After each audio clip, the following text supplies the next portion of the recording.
Hello friends, Happy New Year from the Soul Winners Are Us website.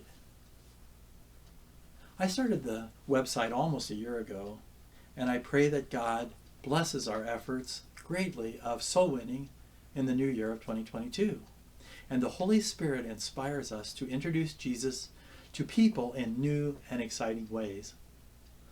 I entitled my post today, Pentecostal Witnessing Chapter 3, Present Day Evangelism, by Aubrey Maye.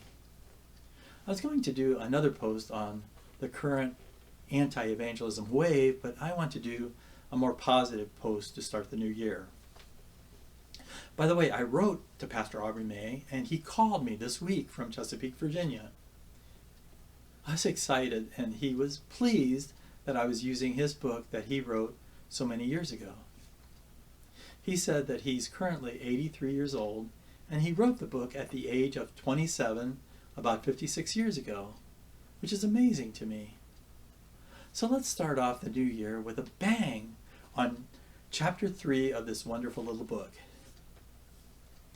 Pastor Maye encouraged us in chapter 3 not to be too critical of our current evangelism methods, but that there's great value in being honest with ourselves in taking an objective look at the following points related to evangelism.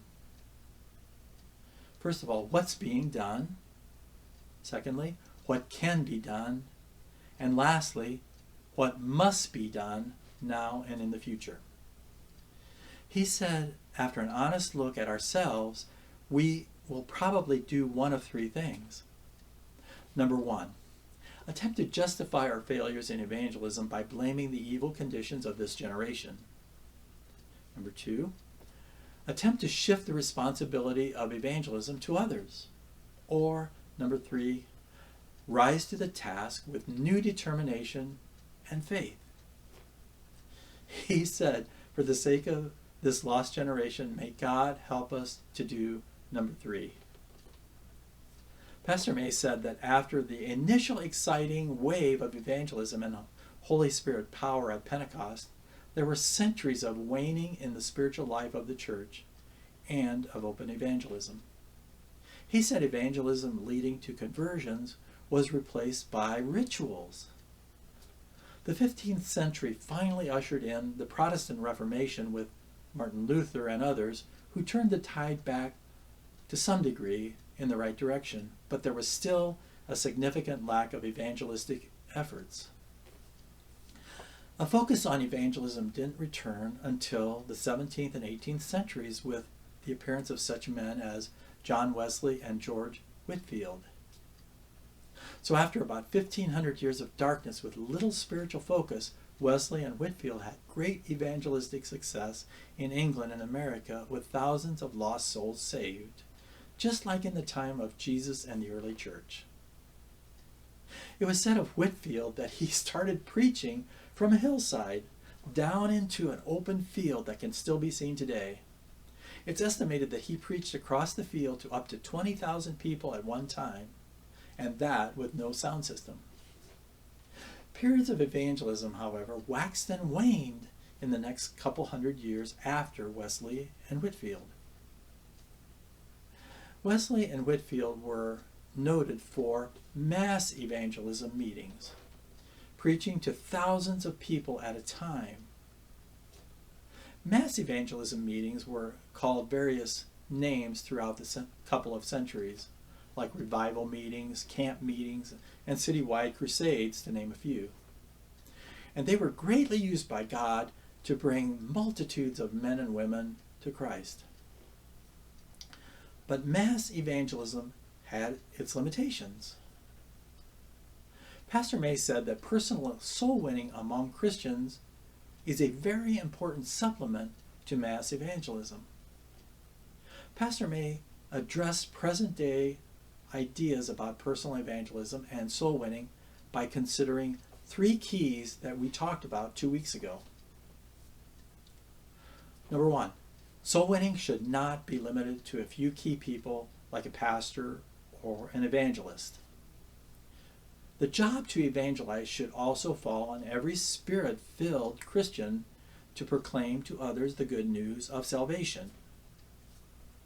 Pastor Maye wrote that pastors are somewhat to blame for their lack of emphasis on personal responsibility and encouraging and teaching their flock to evangelize.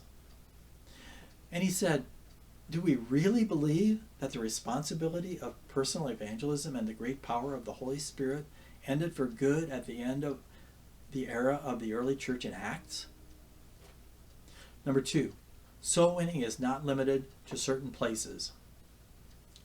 Soul winning doesn't have to occur in a church building, a meeting hall, or a revival tent.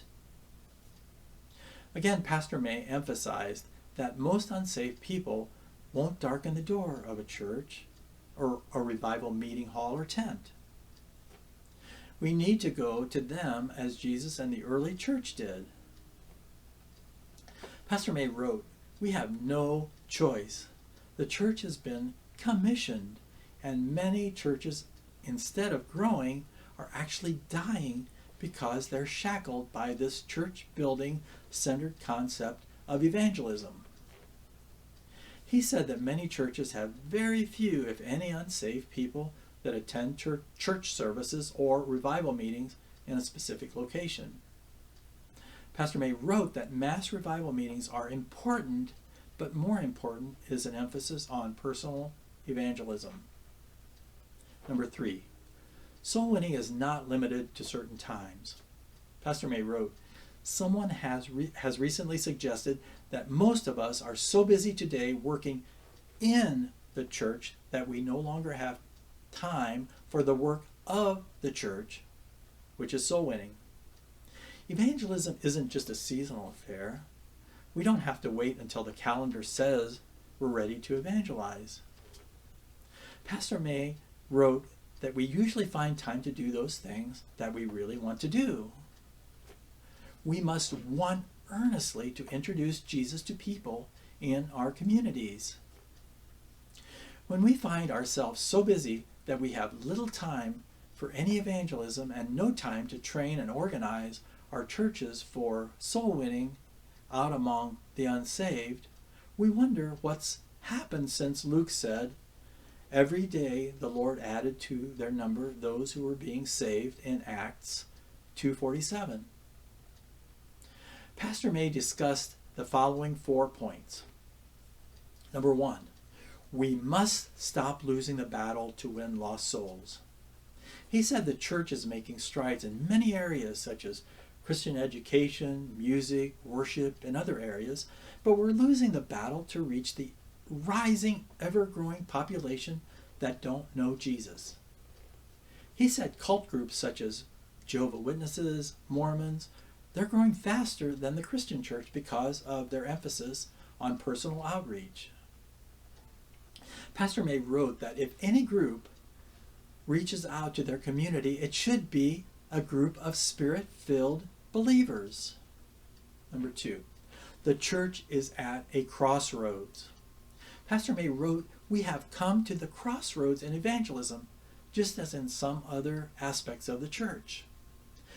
The present-day church is faced with 2 alternatives. The first alternative, we can continue the present pattern depending largely upon the revival meetings and other pulpit evangelism, which is becoming less and less effective in reaching the sinner because the sinners don't come. Or the second alternative, we can dedicate ourselves to training of personal soul winners, pray for a renewal of the Pentecostal power and boldness like in Acts 4:29-31, and take the church to the lost. In order to accomplish this, there may have to be some changes made in local church programs. Necessary steps will have to be taken to put the primary purpose of the church in its proper perspective, that the saving of lost souls comes first.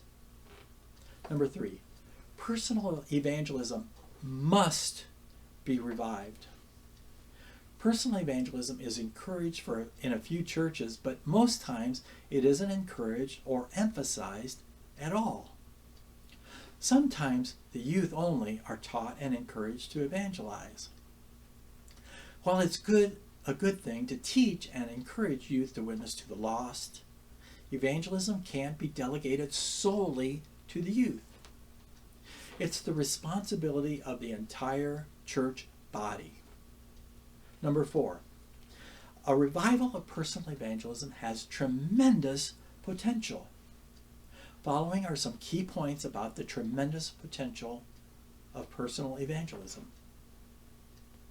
First, personal evangelism can be entered into wholeheartedly because such outreach is overwhelmingly supported by the New Testament.